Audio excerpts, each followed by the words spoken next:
মনিরহাট air বেসটা আমরা activate করতে যাচ্ছি।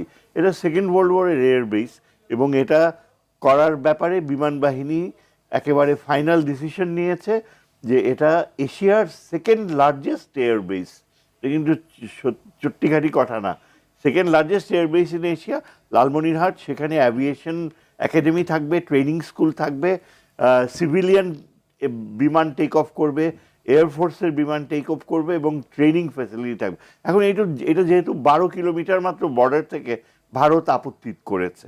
তাদের আপত্তি হচ্ছে যে কেন আমাদের নিরাপত্তা বিঘ্নিত হবে। এখন ব্যাপার হচ্ছে আপনি যতই চান যে তাদের সাথে আমরা একটা সম্মানজনক সম্পর্ক করতে চাই, কিন্তু ওদের আবার ত্রিপুরাতে তাদের যে এয়ারবেস করেছে সেটা কিন্তু ওই হাসিনার সময় একবার বাংলাদেশ সরকারকে রিকোয়েস্ট করে বাংলাদেশের টেরিটরির কিছু জায়গা পর্যন্ত তারা দাবি করেছে। তো তখন তো আমাদের নিরাপত্তা বিঘ্নিত হয়। এটা